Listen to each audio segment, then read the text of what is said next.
Okay. Well, good morning, everyone. I'm Suzanne Schmitz. I'm filling in for Tom Britton, president. He has a conflict today. I have one announcement before I introduce our speaker, and that announcement is a reminder to you to look at the newsletter, because we have a number of programs besides our monthly programs and our classes. We would like to have a musical program, but we need a coordinator for that. We have the musicals, we just need somebody to coordinate. And I'm going to put in chat the email for Roland Person. If you would be willing to be a coordinator or even a co-coordinator for the musical program, please contact Roland at the email address that I'll put up in just a minute. Our speaker this morning is Dr. Marcy Moore Connolly, Senior Vice President and Medical Director for the SIH system. Dr. Moore Connolly has a long presence in Southern Illinois. She went to SIU, then to University of Illinois, Chicago, I believe, for the medical degree, was a resident at the SIU Family Practice Clinic here in Carbondale, as well as in West Frankfort, where she was a resident and then stayed on and became a supervisor of residents, along with having her own practice. She has since moved to SIH as a medical director for the system, and we'll learn more about what that means. In addition, she maintains a practice in one of the facilities in West Frankfort, so she still sees patients. Dr. Moore Connolly is one of those family physicians that listens to her patients, tolerates their many questions, is interested in improving the system and willing to challenge traditional ways of doing things in order to improve based on new research. And she's been a steady hand to guide the system through this once-in-a-lifetime pandemic. So Dr. Moore Connolly, it's all yours. Thank you. Thanks for that great introduction as well. And I hope it is a once-in-a-lifetime pandemic. Many of us joke that if we have to go through this again, we may have to retire earlier than planned. Thank you for having me. Looking forward to talking about our system, healthcare system overall, and then I will get into a little bit of details about what we've been experiencing throughout the pandemic up to this period in time. As I was talking about before we got started, I'm happy to take questions as we move through the presentation. I always think that makes it just a little bit more interesting than listening to me drone on slide after slide. So if you have questions, feel free to put them in the chat. I think Suzanne's going to let me know as things come up, and then we'll definitely do a Q&A at the end. So thanks for having me. All right, so just an overview of our healthcare system. We're a not-for-profit system. Had to change my spiel because I've been saying we're a 3-hospital system for a very long time. And as of August, we're now a 4-hospital system with Harrisburg coming under our wing. We have over 40 outpatient facilities, including our lab and PT and other outpatient facilities that we have. Over 600 physicians and APPs on staff and across our system, over 4,000 employees. We're a member of the BJC Collaborative, so that's 7 hospitals throughout Illinois and Missouri that work together. For me, that collaborative has been really helpful in times like the pandemic. We have a quality subgroup that's involved with the quality leaders and the chief medical officers of those healthcare systems. And it's just nice to have that group of people to be able to reach out to and ask questions and see how they're handling things and doing things a little bit differently as we go through this pandemic. So that's been a great resource throughout the last year and a half. We have over 20,000 annual admissions, usually 33,000 surgeries a year, and over 86,000 ED visits. Those numbers probably looked a lot different in 2020 and even 2021. As many people know, we curtailed a lot of the surgeries at the beginning of the pandemic. We stopped a lot of those, even though we weren't seeing much COVID, just because that was the recommendation across the state and really across the nation, with the American Medical Association making those recommendations in early 2020, while we were all trying to figure out how COVID was spread and how to safely take care of patients and keep our staff safe too. So a lot less surgeries over the last year and a half. partially due to the initial shutdown and then needing to shut down just when our beds got so full and we needed to shift resources to other areas. And then ED visits. When the pandemic started, for us back in March of 2020, the volumes were lower than we'd ever had seen before. It was a little eerie to walk through the hospital and walk through the ED during what used to be really bustling times and really have hardly anybody there at all. And it took a while for those to build back up and get back to pre-pandemic levels. We saw that start to happen over this past summer. So over a year later, it really took time for that to change. And then we actually have surpassed our previous volumes in August and September, when we started having an overabundance of ED visits with the most recent surge that we had. So a lot of variation in some of our usual numbers as we've gone through this pandemic. All right, so I'll start with giving a little bit of overview of our hospitals. As I mentioned, Harrisburg Medical Center is new to the family. They came under our wing in August of this year, and it's going to be close to a 2-year transition period.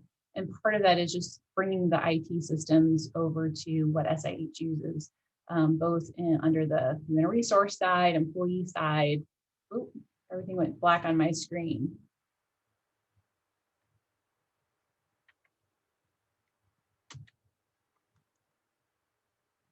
All right, I see you guys again. And it looks like I'm still sharing. Go back. You guys hear me okay? We're good. Okay, sorry about that. Something happened on my end.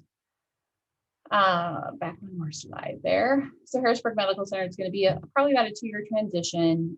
They're not on our electronic medical record yet, or the computer system for human resources or IT services. So it'll be a bit of a transition period for us. Harrisburg is unique in our other facilities in that it has inpatient behavioral health. About half of their beds are inpatient behavioral health beds. So that's a big need for us, for the area.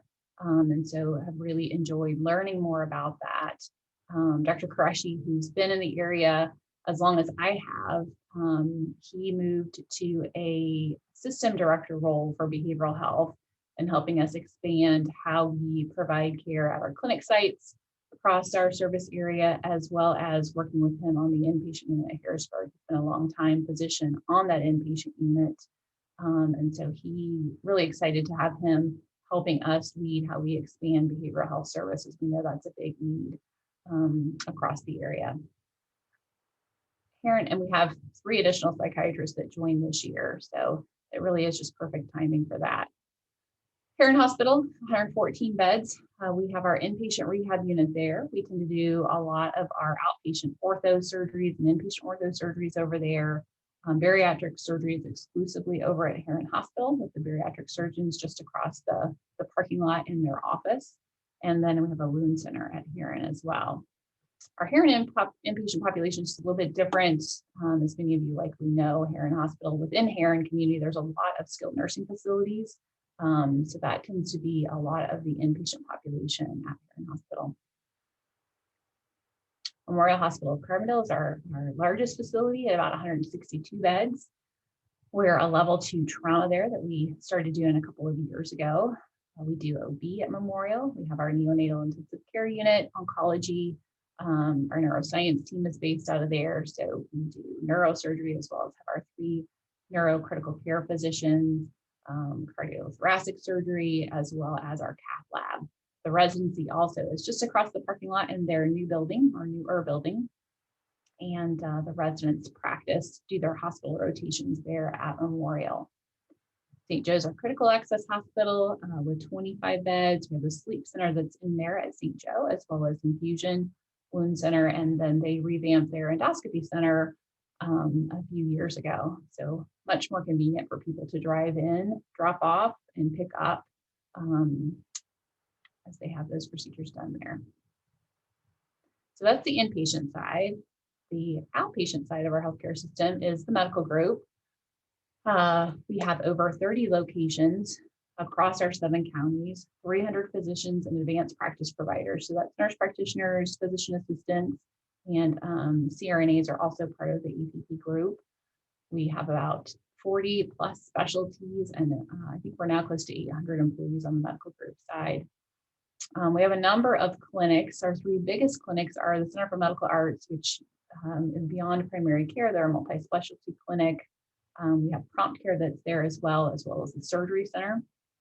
I'll talk a little bit later in some updates that we're doing, some changes that are going to happen at the surgery center in the future. Primary care group is a large, it's a multidisciplinary as well, but mostly primary care providers in Harrisburg, and they have a Saturday walk-in clinic and evening walk-in clinic as well, and then Logan Primary Care, which is solely a primary care clinic. So those are our 3 biggest sites, but we have over 30 locations. These are the various specialties that we have.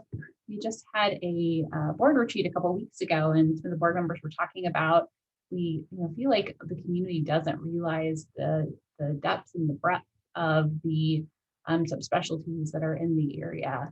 And so the more we can talk about this, the better. We have physicians that are in our community that are non-medical group, non-employed, who sometimes are unaware of the new providers that we have in the area. So we have been trying to do a lot better job of getting the word out on the specialty services that we provide. I've highlighted those specialties where we have had new physicians join this past year. Bariatric surgery, we have Dr. Hardy Henry that has joined that practice over in Huron. Trauma surgery, we have a new trauma medical director, Dr. Dangs, that comes from Missouri near the Kansas City area, as well as a new trauma surgeon that came out of the WashU program. And we've had a lot of them rotating through, and it's been great to be able to now recruit some of them for long-term practice. I'm really excited about the work that she's doing and the collaborative efforts that she's working with general surgery as it relates to trauma. Pulmonary and critical are one and the same. So our pulmonary docs do the pulmonary work on the outpatient and inpatient side, and then they are the critical care providers for our ICU. As you can imagine, they were stretched pretty thin this past year and a half. Thankfully, in the summer of 2020, we had 3 new pulmonary critical care physicians join. We had another one join this past summer.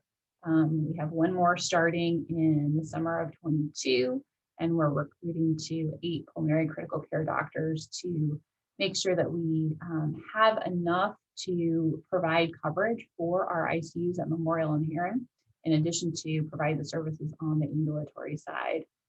So we've been down to as low as 3 pulmonologists, and now have a nice group and are again recruiting up to 8. So very excited about that group and all the wonderful work they've done this last year.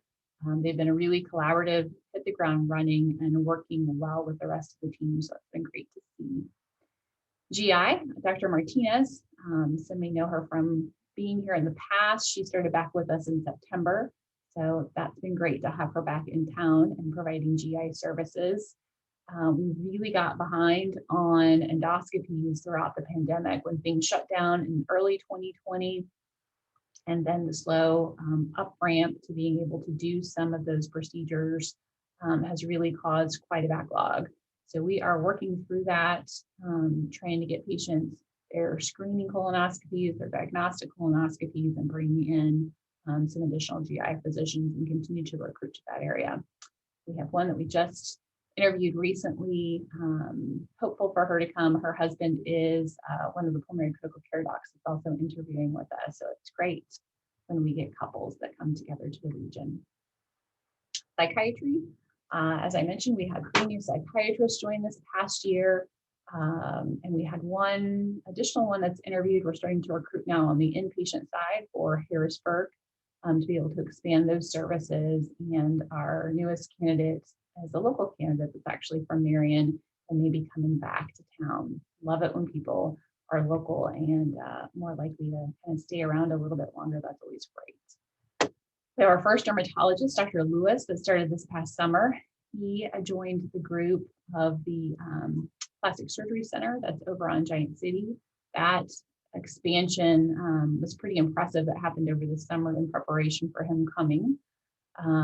He hit the ground running with Dr. Burke's practice Dr. Burke leaving the area, we're already recruiting for a second dermatologist to join him. So great to have him. He's got a lot of energy and really adds a lot of depth to that team. Reconstructive and plastic surgery, we already had Dr. Webb and Dr. Serrano Rivera, and now we have a third that joined this summer, Dr. Karamanos. Dr. Karamanos is actually a friend of our GI surgeon, Dr. El Sedfi. So we get a lot of people coming in that are referred from their friends that are already working here. So that's always great that our physicians are enjoying their practice and like the area enough that they're encouraging colleagues that they trained with to come take a look at us as well. So Dr. Caramano is just one of those. I'm really glad to have him here. Infectious disease is kind of the same story. We had a third one join that group, and he was in training with one of our infectious disease doctors that's already on staff. Oncology, we had one oncologist start this summer. Since we opened up the cancer center, we have continued to add oncologists year after year, and we've expanded the cancer center this past year as well to add more clinic sites, spots, and more infusion chairs and sites, just because that need has really grown since those doors opened almost immediately. Even with what we projected of what that volume would be, we exceeded it pretty quickly. So I think with the newest addition that we have, Dr. Lakshmi joined this fall. I'm happy to have her as part of that group. And I think that we actually don't have anyone on the list to recruit for oncology this year. It looks like our numbers are holding pretty steady and we can take care of that volume. So that's been good to see, have that team up and running and able to take care of the needs. Neurology, we've brought in 2 new neurologists this past year and a neurosurgeon. The neurology is another example of somebody who knows somebody bringing a previous colleague and family member into the mix. And then emergency medicine, we've had 2 new emergency medicine physicians start. So recruiting is something that we obviously are doing all the time, assessing the needs for the community, what access looks like. So how long is it taking patients to get an appointment? That determines who we're recruiting and how many we are recruiting into a particular specialty. ENT is one that is not one that's highlighted, but something that we have been working on recruiting since I started in this role back in 2014. ENT has been a hard recruit. Dr. Meehan is our only ENT physician at this time, and he has some advanced practice providers with him, but that's been an area that has been tough for us to recruit.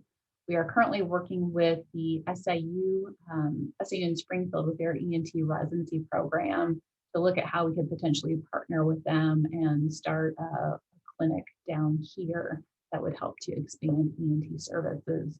So when we butt up to recruiting barriers and issues, we try to be creative in how we can help to expand those services in the area. So that's one area we got our fingers crossed and hope that this new partnership may help us expand those services in the region. This is our market area. So we cover, our primary market area covers 7 counties, which is about 250,000 in that population. As we look at overall healthcare trends, we also look at market trends, what's leaving our market, what's coming into our market, as well as demographics within our market. And that helps us come up with our strategic plan and changes that we need to make. So overall, the population in our primary service area is expected to decline. It's a little bit in the next 5 years. When you look at the population 75 and over, that's going to grow by about 10%. We always look at market share. Market share is usually behind. So we're looking at, a year behind by the time we're able to really see what has happened to market share. This is looking at calendar year 2020, and this is including Harrisburg into the market share mix. So for calendar year 2019, our market share was 50.9 and up by a percentage point, 59.9.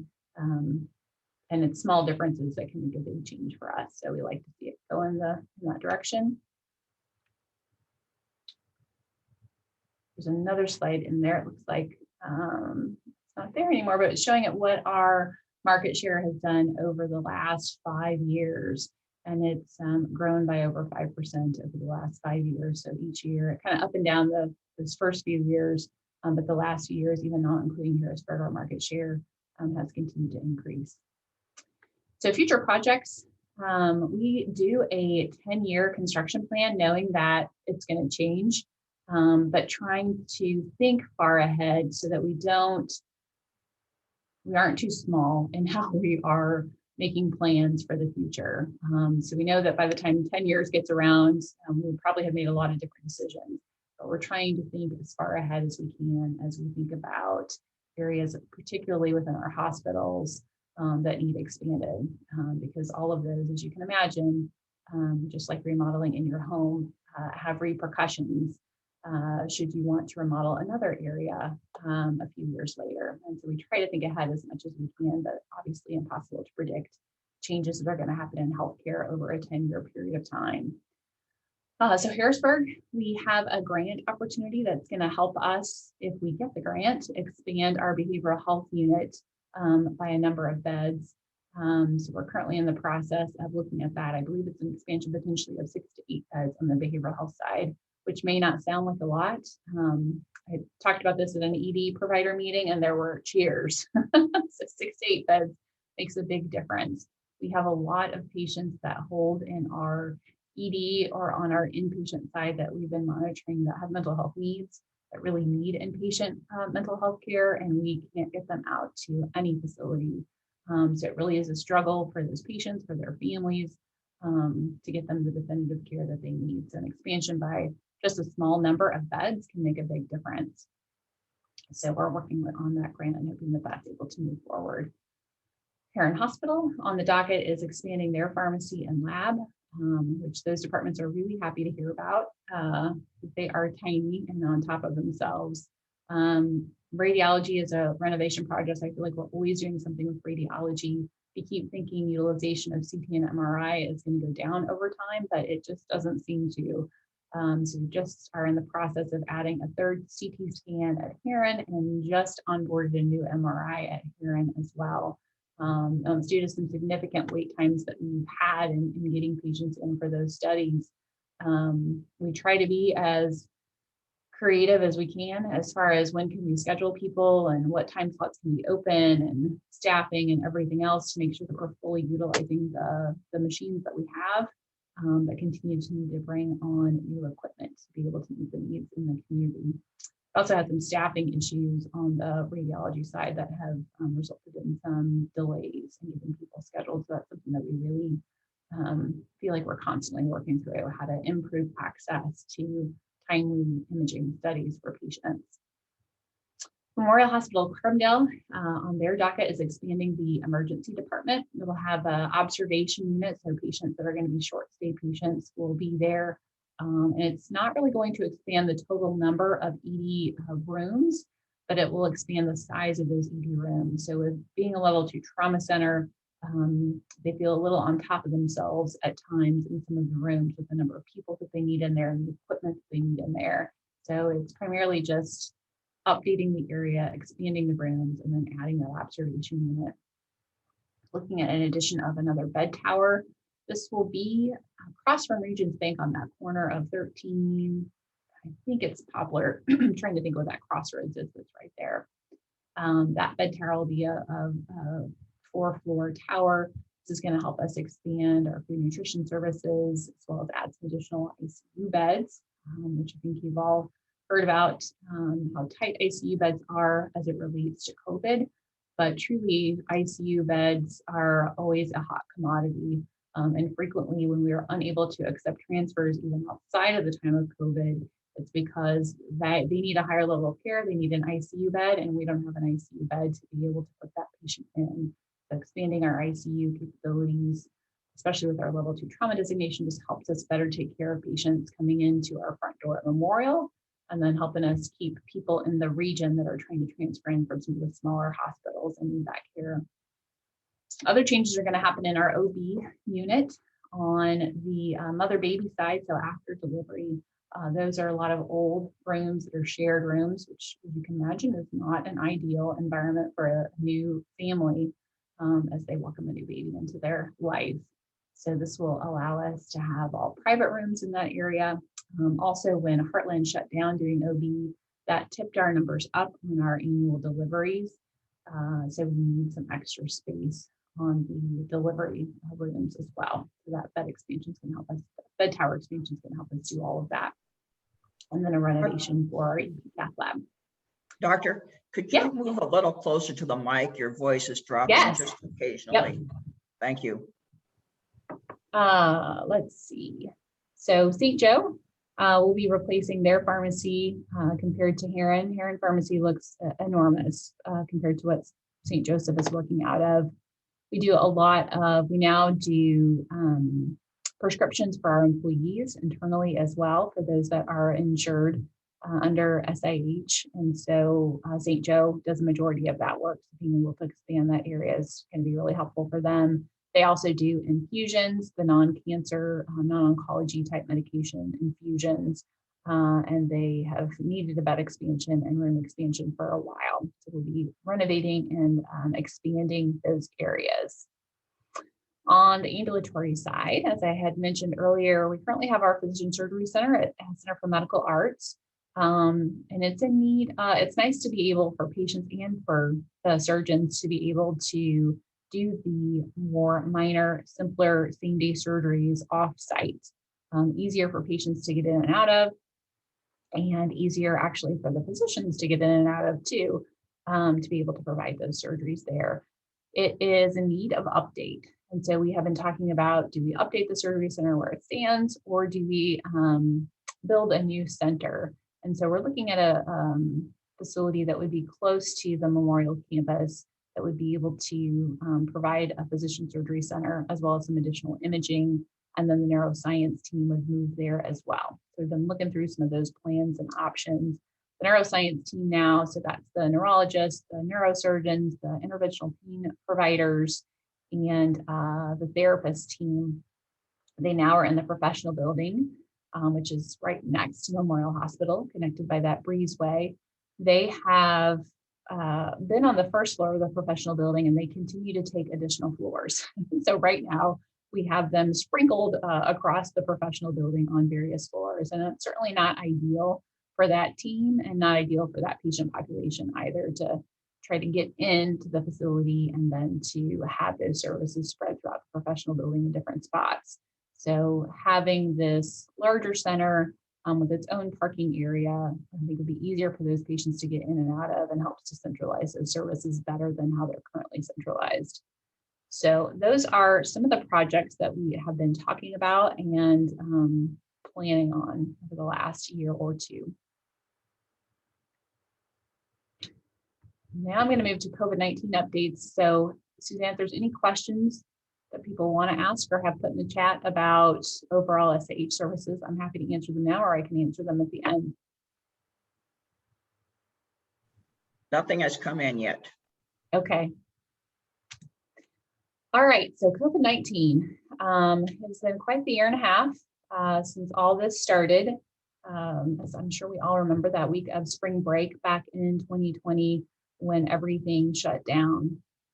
For us as an organization, as you can see by this slide, our first peak wasn't until October as far as seeing a large volume of patients with COVID, but every part of the organization was touched as things shut down, as we were working through what type of personal protective equipment did people need.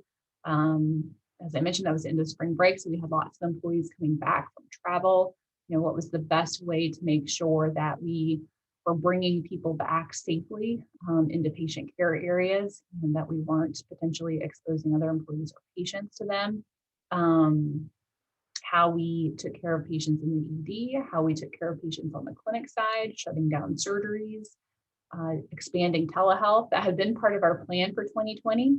And we ramped up that plan very quickly and exceeded what we thought we were going to be able to achieve in 2020, not predicting that the pandemic would push our telehealth services very quickly to expand. Within a few days, we had up a hotline. We were getting inundated with calls at the clinic sites, at the hospitals.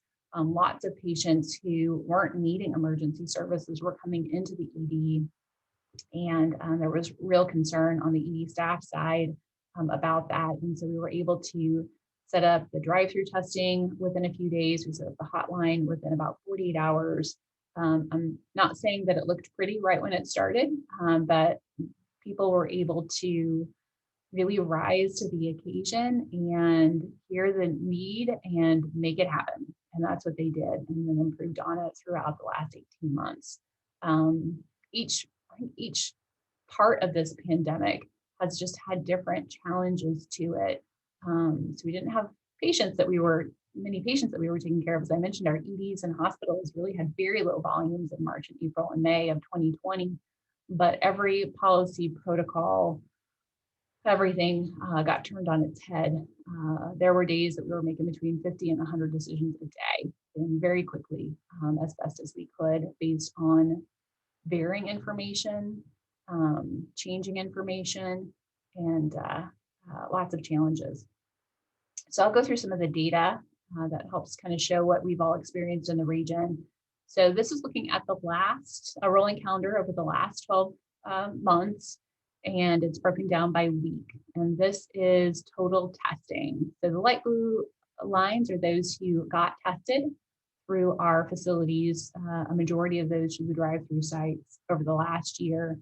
And then the darker blue, shorter line, those are the positives in those areas. And then of course you see the percent positivity.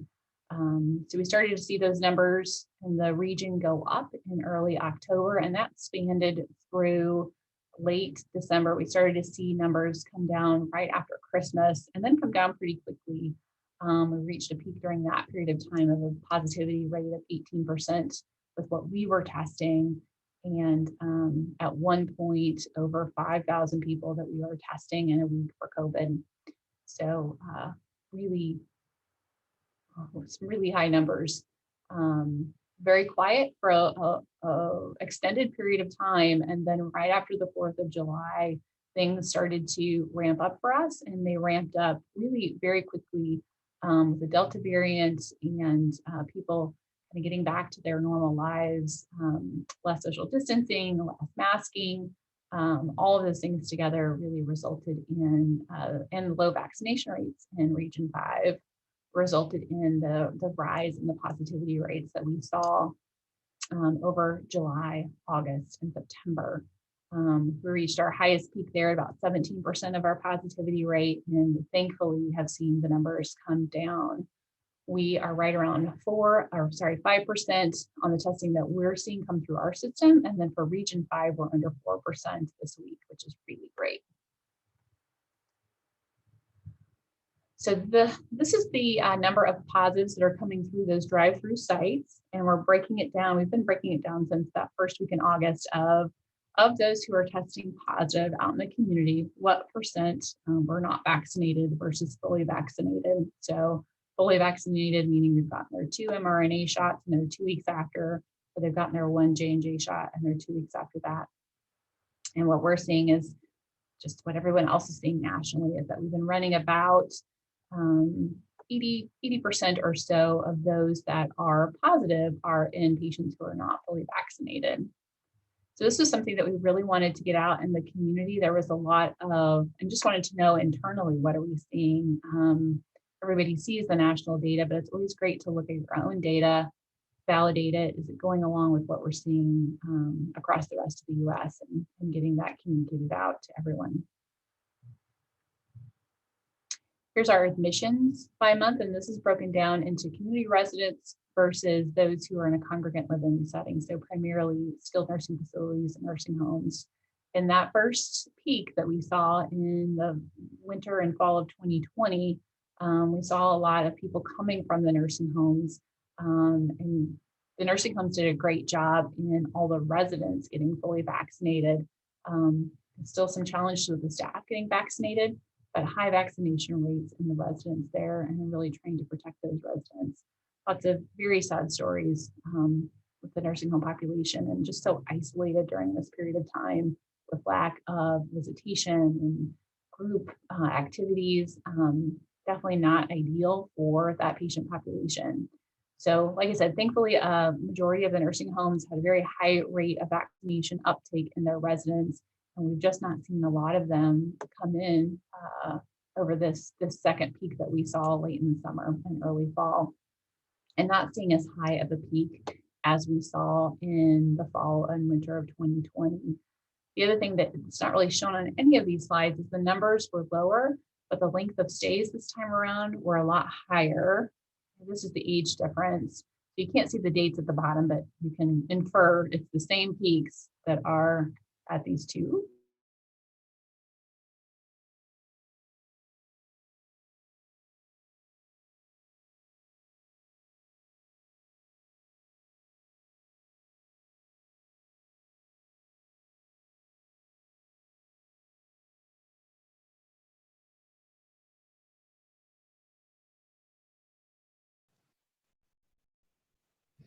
We lost the think doctor we there lost for her. us.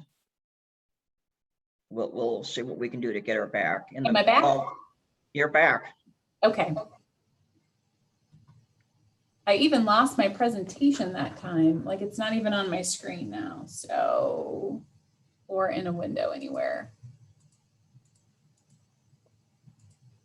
So give me a moment and let's see if I can find that. I will remind the audience while you're looking for that they can send in any questions by chat if they like.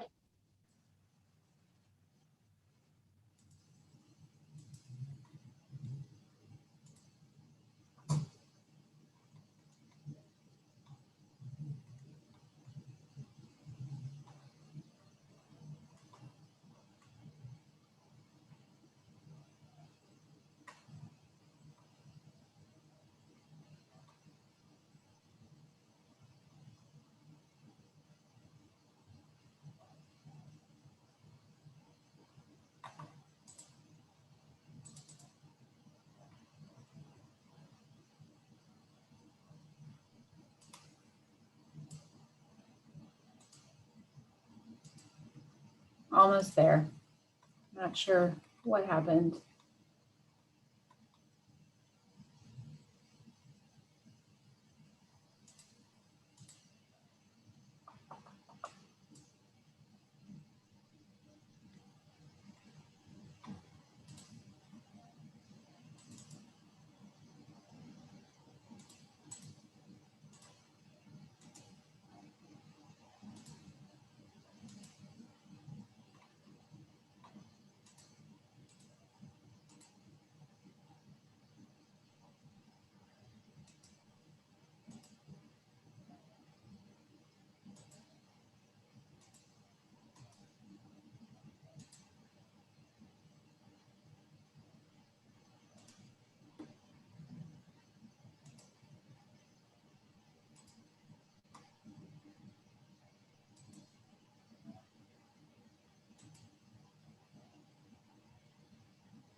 Okay, are we good? We're good. That was a long delay. Sorry about that. There we go. Okay, so trying to pick up where I left off here. So the big thing, something that you can't really see in the slides, is that even though the volumes did not get quite as high as they did in 2020 on the inpatient side with COVID, the length of stay was a lot higher. And part of that was due to age. We had a lot younger patient population that were coming in, staying in the ICU longer, staying on the ventilators a lot longer than what we had seen that first time around. This is the age difference between the first peak and the second peak. So you can just kind of see how that higher age group of basically the 71 to 81 plus got a lot smaller during the second peak. And in region 5, there was a much higher vaccine rate in those who were 65 and over than in the general population. So that really seemed to have impacted what we saw as far as the inpatient side. Here, starting in May, we started to capture of our patients who were coming in and needing to be admitted for COVID, how many of those were vaccinated versus unvaccinated. So pretty similar to what we saw on that outpatient testing slide. Usually most weeks, about 80% of plus of what is coming in and needing to be admitted that are COVID positive patients are in patients that are unvaccinated, but there certainly is a population of those that are having breakthrough infections and breakthrough infections that are requiring hospitalization. These are the inpatient deaths that we have had since May. And it is broken down also by fully vaccinated versus not vaccinated. And again, a majority of the deaths that we have seen since May, and particularly during the second surge, have been in those that are not fully vaccinated. In all but 2 of the breakthrough cases, the patients were 65 and over with comorbidities. I believe the other 2 were just under 65, so between 60 and 65 with comorbidities. BMI is something that we don't have data on, just observationally BMI, and we know that they see this nationally too. This has been seen nationally, is high BMI is really a big risk factor for not only severity of illness, but ventilation status, ICU status, all of that. This is another slide that's just looking at the inpatient deaths over the last year. How many of them have been in community residents versus those that are residents of skilled nursing facilities. And again, a lot less deaths the second time around from the skilled nursing facility side, at least inpatient deaths. The other thing I wanted to include was the amount of monoclonal antibody treatment that we've been able to do. That started and became available to us kind of mid-peak of that first surge that we saw back in October, November, December. We had a much bigger response to people seeking out monoclonal antibody with this second surge. I think our numbers would have been a lot higher during some of these weeks had staffing not been a struggle for us, but that was really the rate limiting factor for us in being proactive around it. So much more uptake of monoclonal antibody with the second surge, but I think we could have done a better job had we had additional staffing and could have been more proactive about reaching out to those positive patients who meet criteria to see if they would be interested in monoclonal antibody treatment. We were able to expand it staffing a couple of weeks ago with help from the state, but that was just as we started to see those numbers go down. Studies have shown by doing the monoclonal antibody treatment early in the illness can reduce the likelihood of need for ED visits or hospitalization. So if people can't get vaccinated or if it's a breakthrough infection, it's another way to try to reduce the severity of illness in the region by offering that treatment. And then vaccination status, still our highest county. This is updated through, it's a couple weeks old. But these haven't changed a whole lot over the last few months. Jackson County is at 44%, Williamson County is at 44%. Our highest county now is Union County in that population with 46% of them, of that population eligible vaccinated. I think prior to August, we were just at 40% in Jackson County and they were the highest.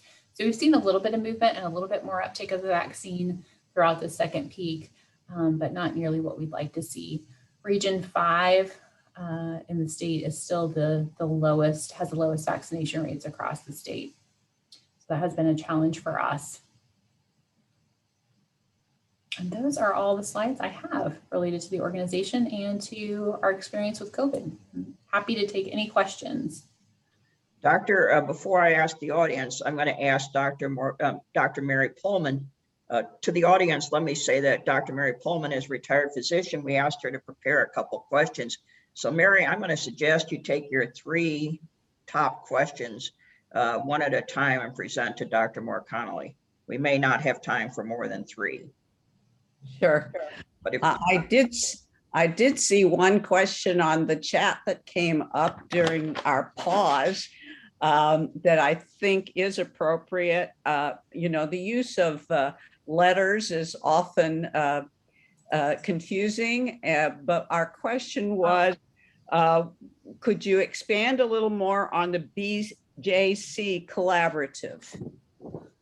Yeah, so Barnes Jewish Collaborative, the Barnes is the hospital that is coordinating those efforts. There are 7 hospitals that are part of that collaborative. Having a hard time speaking.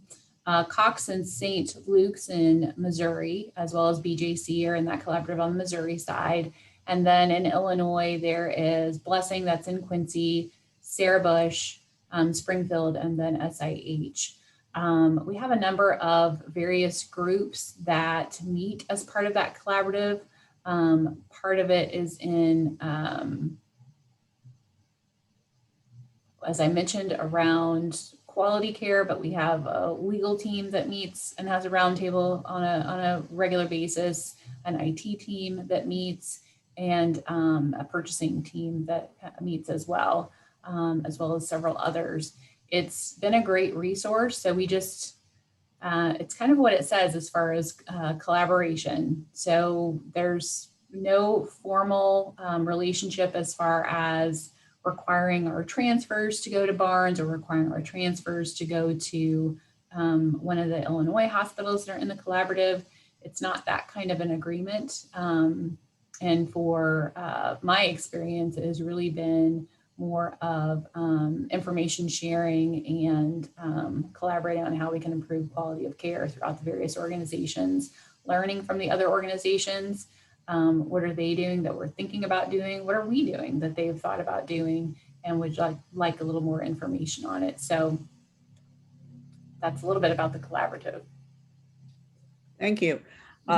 You mentioned the new physicians coming into town, and also the other things that SIH has been able to bring locally. But I know that referral patterns are kind of difficult to change, especially in older physicians. And you mentioned trying to get the word out about what is available. In particular, now that we've got this cancer treatment center up and running, to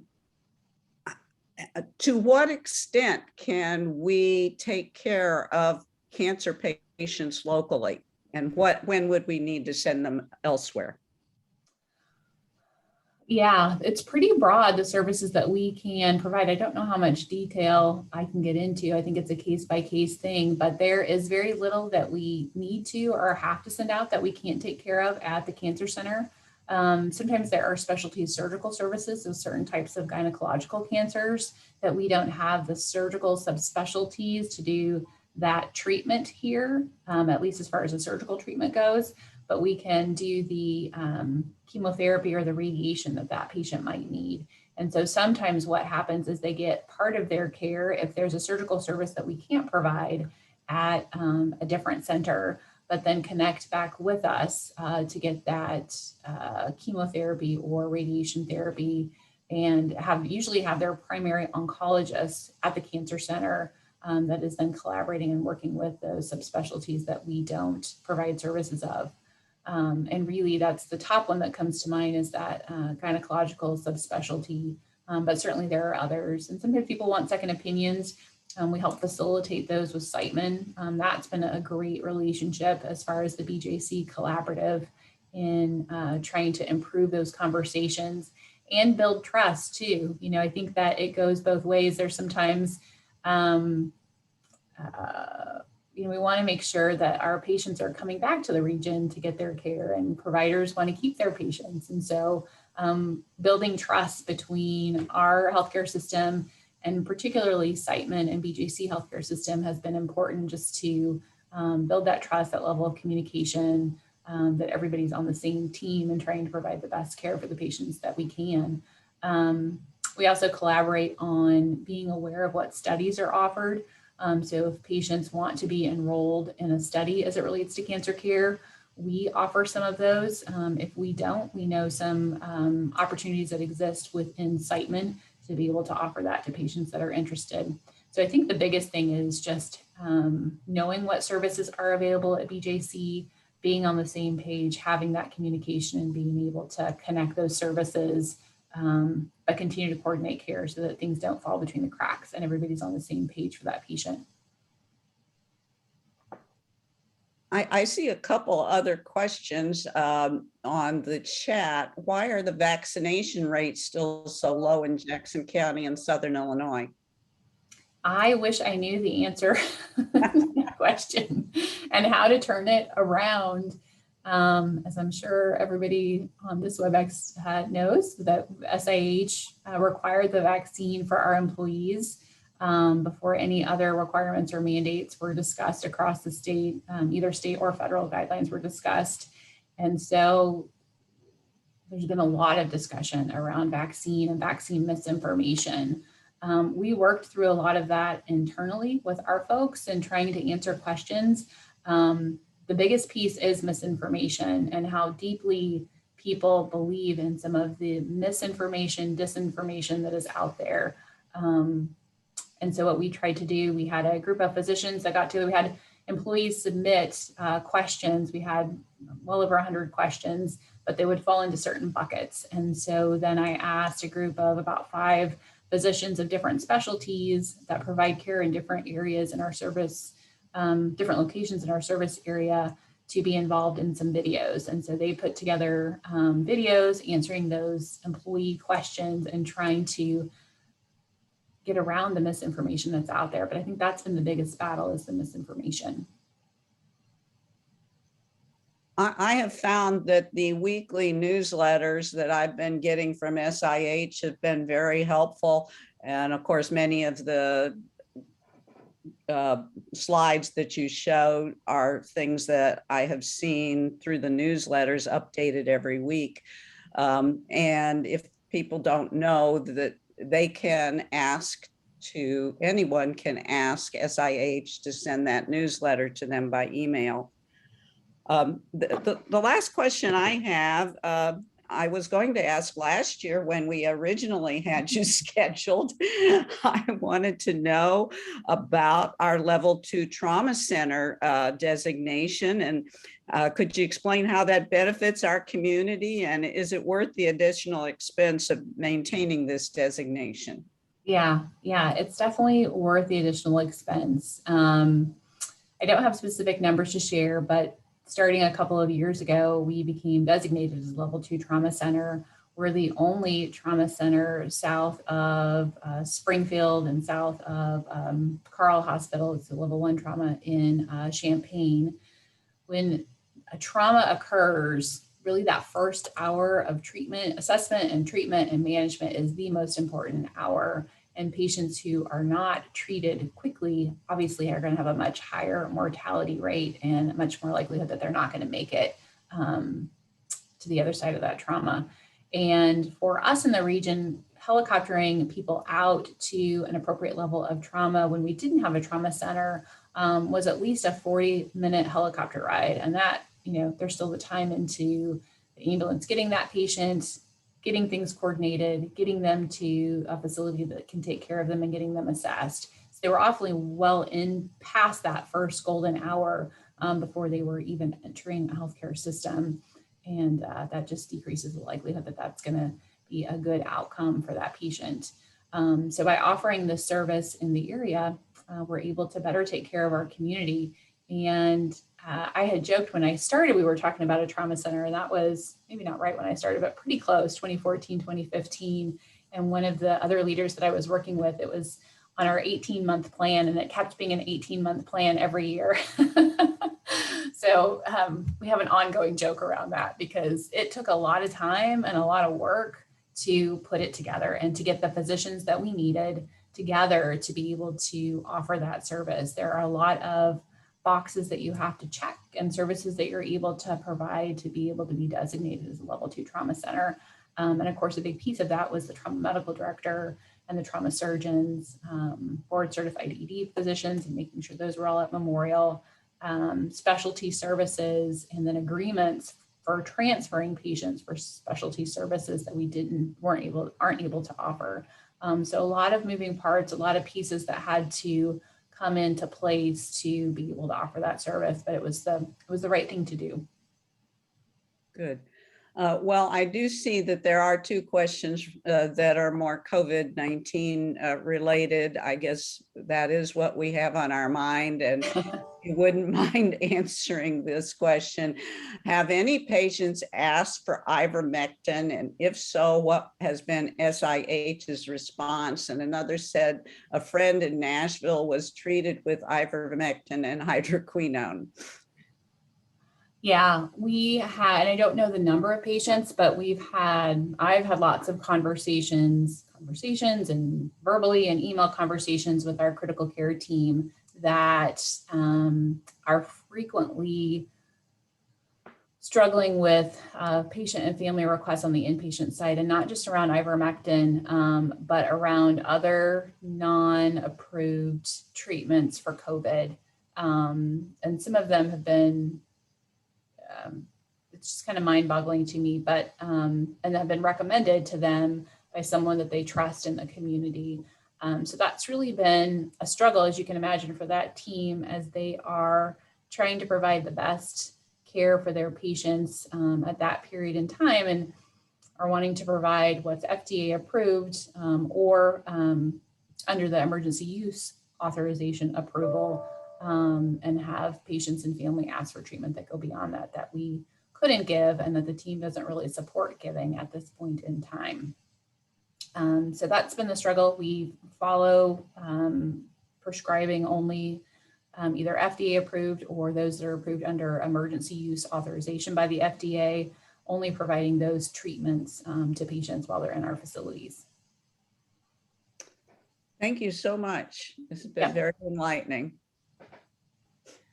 Dr. Moore-Connolly, thank you very much. I believe this brings our program to a conclusion. As Dr. Pullman hinted at, we had Dr. Moore-Connolly scheduled for October of March of 2020, and that's about the time she got sort of busy.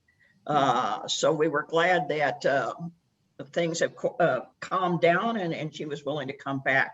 So Dr. Moore-Connolly, thank you very much, and thanks to everyone for their participation. That will conclude our morning. Thanks for having me. Appreciate it. Thanks. Thank you. Thank you.